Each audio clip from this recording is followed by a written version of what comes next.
Here are the 10 richest families in Boston, and their fortunes are absolutely wild. We're talking a faceless family that's quietly holding your retirement savings right now. A man who watched his entire billion-dollar fortune vanish in a single morning, and a family that got rich off the worst deal Warren Buffett ever made. Let's get into it. Number 10. The Trefler family. Let's open with a bet so arrogant it should have ended in disaster. Back in 1983, a 27-year-old chess champion walked away from a comfortable, well-paying job and dumped his entire life savings into one idea. He thought he was smart enough to teach computers how to outsmart Wall Street. A lot of people figured he'd lost his mind. Turns out, that idea is still printing billions today. Meet Alan Trefler. He grew up in Brookline, the son of a Jewish survivor from Poland who built an art restoration business from absolutely nothing after the war. So ambition was kind of in the blood. Alan went off to Dartmouth, studied economics and computer science, and here's the part that tells you everything. He became a chess master and tied for first at the 1975 World Open Chess Championship while he was still in college. The man literally thought in moves nobody else could see. When he got into software, he kept noticing the same thing. The systems running banks and insurance companies were ancient, miles behind how those businesses actually worked. So instead of taking another cushy job, he started Pegasystems out of Cambridge in 1983 and landed Citibank as his very first client. But here's where the chess brain kicks in. While every competitor chased the shiniest new trend, Alan obsessed over deepening relationships with his biggest clients. Boring, right? Until the dot-com bubble exploded and wiped out nearly all those flashier competitors while Pegasystems just kept standing. Fast forward to 2026, with AI automation baked into everything they sell, and the company pulls in over $1.5 billion a year, putting Alan's net worth around $3.5 billion. He and his wife Pam have funneled tens of millions into fixing Boston's most underserved schools. That family bet on a chessboard. The next one bet everything on what's hiding inside a single molecule. Number 9. The Laukien family. Remember 2020, when the whole world shut down and scientists everywhere scrambled to understand a virus nobody had seen before? While most of us were baking bread and panic-buying toilet paper, one quiet family of scientists was building the actual machines needed to make the vaccine possible, and almost nobody knows their name. This is the Laukien family, and their story starts with one ambitious professor in Germany in the early 1960s. Using his own life savings, he launched a company out of his university with a single goal: understand how molecules actually work. When he passed away in 1997, his son Frank took over, and Frank was no slouch. Physics degree from MIT, a doctorate in chemical physics from Harvard. Real Boston brainpower. But here's what made Frank different from every flashy billionaire you've heard of. He didn't chase consumer gadgets or pivot toward whatever was trending. After the Ebola outbreak in 2014, he made a quiet, massive bet that the world would eventually need tools advanced enough to actually see inside a single molecule. 6 years later, 2020 proved him dead right. His machines ended up in cancer research centers and hospitals across more than 60 countries when the world needed them most. And it gets even cooler. Today, his company's tech even helps NASA track and study black holes through a project tied to famous astronomer Avi Loeb. From molecules to black holes. By early 2025, the family's annual revenue crossed $3 billion, putting Frank's personal net worth around $2.6 billion. So what does he do with it? He pours it right back into research, funding a molecular initiative at MIT to crack what he calls the sugar code of life. No yacht, no press tours, no Forbes interviews. He just shows you the machines and the science. A fortune so well hidden, Boston barely knows it's sitting there. The Laukiens hid their wealth on purpose. The next family did the exact opposite, all thanks to one man's giant mistake. Speaking of the kind of quiet workhorse that does its job without you even thinking about it, that's exactly what pulled someone on our team to the Pulse R8 Smart Ring. It reads your heart rate, your sleep, and your workouts right from your finger. A week on a charge, 100 days with the case, and it's fully waterproof. The surprise was the price. Under $40, a fraction of the big-name rings, because it comes direct instead of through the retailers that mark everything up. If you're watching on your TV, pause and scan the QR code on screen with your phone camera, or tap the first link in the description. Because the next family got generationally rich off the single worst deal Warren Buffett ever made. Number 8. The Alfond family. Here's a fun one. What if I told you a family got generationally rich because Warren Buffett, the greatest investor alive, made the single worst deal of his entire career? Buckle up. In 1958, the young son of Russian immigrants bought an abandoned wool mill in a small Maine town for $10,000 and started making shoes. That man was Harold Alfond. And over the next few decades, he turned Dexter's Shoe into the largest independently owned shoe company in America, cranking out over 7.5 million pairs a year right there in Maine, while every competitor was racing to ship their factories overseas. That success caught the eye of the Oracle of Omaha himself. In 1993, Buffett came calling, and Harold made a move that looked genius at the time. He refused cash. Instead, he took 25,000 shares of Berkshire Hathaway stock, which overnight made the Alfonds one of the largest shareholders in Buffett's entire empire. But here's the twist nobody saw coming. Buffett, for all his legendary instincts, never actually understood what made Dexter so special. The company collapsed under bad decisions and brutal overseas competition. And years later, Buffett did something he almost never does. He publicly admitted it was a disaster, one that, by his own math, cost Berkshire shareholders over $11 billion. The company died, but the Alfond family kept every single share of that skyrocketing Berkshire stock. Harold passed in 2007 having never sold a share, leaving his fortune to his foundation and 4 kids. Today, his daughter Susan is the wealthiest person in all of Maine at $3.6 billion, and the combined family fortune sits north of $7 billion. They've been minority owners of the Boston Red Sox since 1978, and their foundation has poured hundreds of millions into education and healthcare across New England, all from one deal that went wrong for the other guy. The Alfonds turned one sale into a dynasty, but our next family made 80 of their own employees rich overnight. Number 7. The Hostetter family. Most families on this list spent their whole lives trying to build wealth. The Hostetters spent theirs trying to give it away fast enough. And honestly, that might be the rarest flex of all. It goes back to 1963, when a 26-year-old Harvard MBA grad and his old college roommate scraped together $1,500, drove out to 2 tiny towns in Ohio, and started investing in this brand new thing called cable television.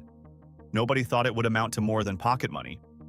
But Amos Hostetter saw something everyone else missed, and he spent the next 33 years building Continental Cablevision into the largest privately owned cable company in the entire United States. And get this, he pulled it off without ever taking it public, never losing control, never moving its heart out of New England. Now here's the moment that defines the man. When he finally sold the company to US West in 1996 for a staggering $11 billion, he didn't just pocket it all and disappear. He shared the profits with about 80 of his longest-serving employees. Just turned 80 regular working people into millionaires overnight. When's the last time you heard a billionaire do that voluntarily? And then Amos and his wife Barbara did the most un-billionaire thing imaginable. They vanished from public life and started scrambling for ways to give the money away. In 1999, they founded the Barr Foundation in Boston, which has since handed out over $700 million to climate, arts, and education causes across the city. That foundation now manages $1.6 billion in assets and quietly shapes more of Boston's long-term policy than most elected officials ever will. Amos even co-leads the city's climate commission and works directly with the mayor's office. The family lives quietly in a historic home on Mount Vernon Street, one of Boston's most premium addresses, and you'll almost never catch them in public. The Hostetters gave their fortune away. Our next family makes a fortune in cybersecurity, then pledges half of it to ending one of history's deadliest diseases. Number 6. The Ragon family. Quick question. If you had a company printing over $1 billion a year and you owned every single share of it, what would you spend the money on? This next guy decided to fund a war. Not the kind with weapons, though. The kind fought in a lab. His name is Terry Ragon, and he grew up bouncing from state to state as the son of an Air Force fighter pilot. never with a stable home. Somehow, all that restlessness produced one of the most powerful software empires in American history. Terry graduated from MIT with a physics degree in 1971, spent a few years in medical software, and in 1978 founded InterSystems out of Cambridge with one obsessive goal: build technology so fast, so secure, and so reliable that every hospital, bank, and government on Earth would have no choice but to trust it with their most critical data. And here's the discipline part. For decades, Terry refused all outside investors, just kept his head down and kept building, until InterSystems became the silent backbone for some of the most complex healthcare systems on the planet, including the U.S. Department of Veterans Affairs. By 2024, the company was generating over $1.1 billion a year, and Terry still owns every share. All of it. But the real story is what he did with that money.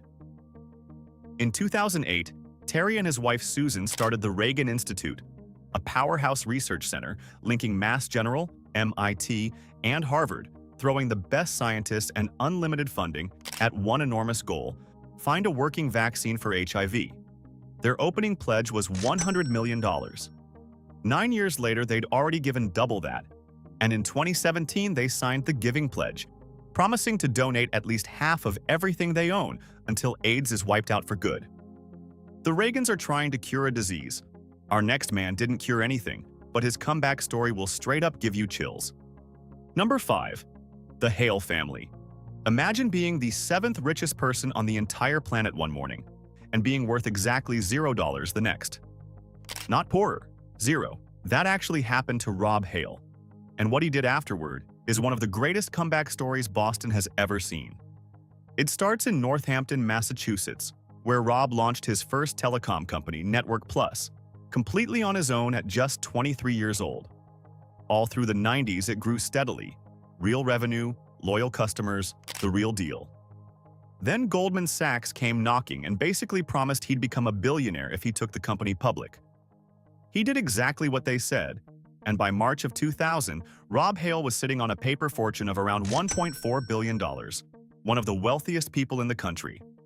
And then the dot-com bubble popped. On February 4th, 2002, every single dollar of that fortune evaporated in one morning. 12 years of work gone before lunch. For most people, that's the end of the story, the part where you quietly disappear. Rob had other plans.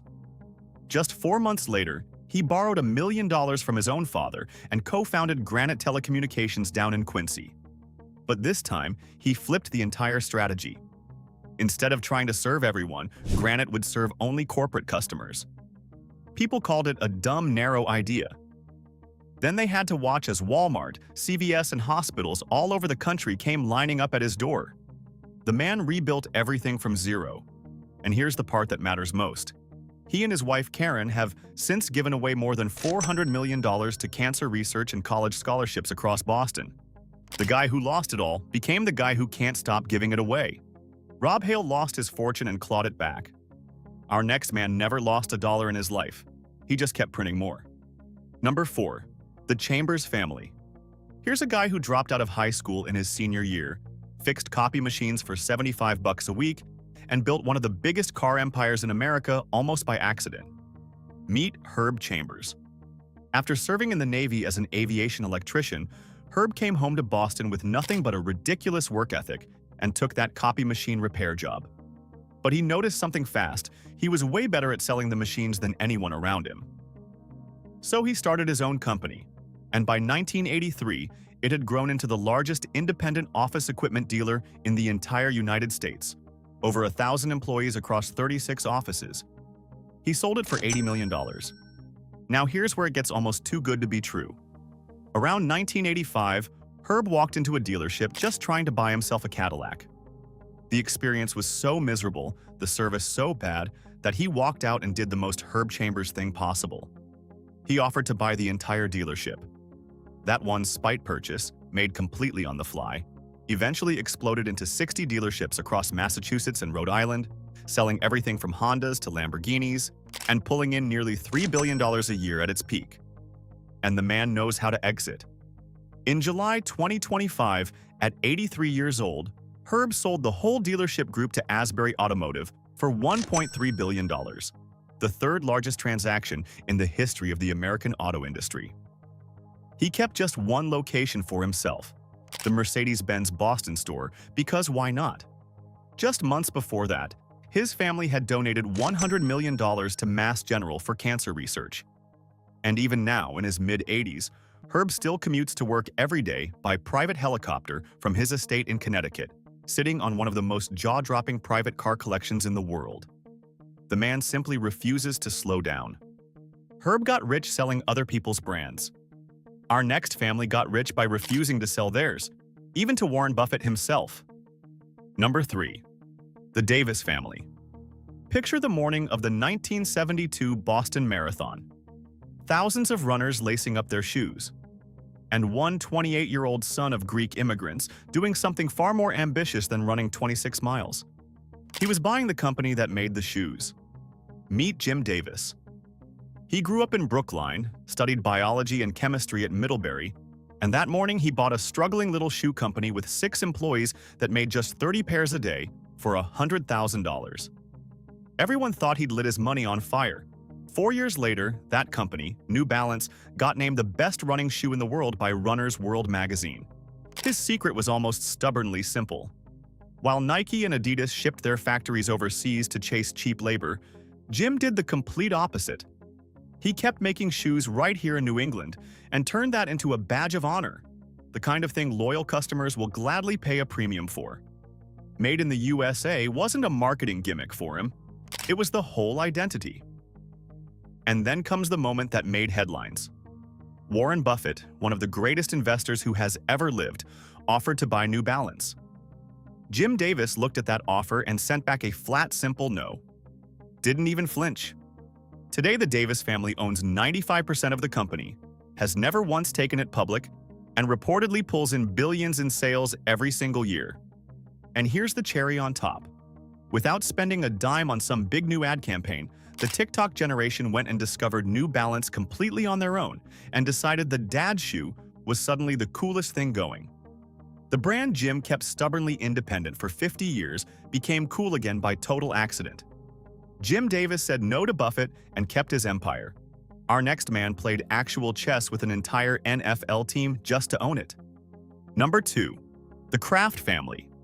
You know Robert Kraft owns the New England Patriots. What you probably don't know is the absolutely ruthless, multi-year chess game he played to get them. Because the man didn't just buy a team, he trapped it. Robert Kraft grew up in Brookline and built his first fortune the unglamorous way, taking over a struggling paper and packaging company called Rand Whitney from his father-in-law and transforming it into a real empire. But his heart was never in packaging. It was in football. He'd been a Patriots season ticket holder since 1971. And by the mid-80s, he was already quietly plotting to own the whole team. Problem was, the people in charge didn't want to sell to him. They rejected every offer. So Kraft did something nobody expected. He went around them. First, he bought the land surrounding the stadium and started making money off it, with the actual games as his attraction. Then, when the stadium itself fell into bankruptcy in 1988, he swooped in and bought it for $22 million, and crucially, locked up the team's lease as part of the deal. Now think about what that means. Any owner who ever wanted to move the Patriots out of that stadium had to come through Robert Kraft first. He'd box them in completely. So in 1994, when the team's owner dangled $75 million just to tear up that lease and move the Patriots to St. Louis, Kraft laughed it off and fired back with a counter, $172 million to buy the team outright. A record price for an NFL franchise at the time, and checkmate. 6 Super Bowls followed. There were scandals along the way too, Spygate, Deflategate, and a 2019 arrest on charges that were eventually dropped. But through all of it, the family business never wobbled. Today, his son Jonathan runs the day-to-day. The Patriots are worth over $7 billion, and Robert's personal net worth sits at $11.1 billion. Kraft built a dynasty you can watch on Sundays. Our number 1 family built something far quieter and far, far bigger. In fact, they might be holding your money right now. Number 1. The Johnson family. Let me ask you something. If you're an American with a retirement account, Do you actually know who's holding your money right now? Because there's a very real chance it's this family, and you've never once seen their faces. That's not an accident. That's exactly how they like it. This is the Johnson family, and the empire is Fidelity. It started 80 years ago in 1946, when Edward Johnson II founded Fidelity Management and Research in Boston on one radical idea for its time: that every regular American deserved the same investment opportunities that used to be reserved only for the ultra-rich. His son Ned joined as a research analyst, took over in 1977, and spent 4 decades turning his dad's firm into one of the most powerful financial institutions on Earth. As the saying in the family goes, Edward made it rich, and Ned made it powerful. Then comes Abigail. She started as an intern in 1980, studied art history, earned her Harvard MBA in 1988, and clawed her way up the ranks. And make no mistake, this woman is no conformist. Here's a wild detail. Back in 2001, she actually tried to rally the higher-ups to vote her own father out as CEO because she felt the company wasn't growing fast enough under him. The vote failed. She did not give up. It took until 2014 before Ned finally named her CEO, and almost immediately, she made her mark. While the rest of Wall Street was still treating crypto like a joke, Abigail moved Fidelity into Bitcoin and Ethereum services for big investors. The bet paid off massively. Today, Fidelity manages $7.1 trillion in assets. Trillion, with a T. It employs 45,000 people and pulled in $32.7 billion in revenue in 2024, all as a private company that has never answered to a public shareholder. The Johnson family controls 49% of all of it, with Abigail personally holding 28%, putting her net worth at a staggering $40 billion. She's the wealthiest person in Massachusetts, and she's managing the retirement savings of tens of millions of Americans who will never, ever know her name. And those were the 10 richest families in Boston. Notice the pattern? The loudest fortunes usually belong to the families nobody can see. So now I'm curious, which of these families stood out the most to you? The chess master, the comeback king, or the faceless trillion-dollar dynasty? Drop your pick in the comments, smash that like button if any of these stories surprised you, and subscribe TI Global Status, because we break down empires like this every single week.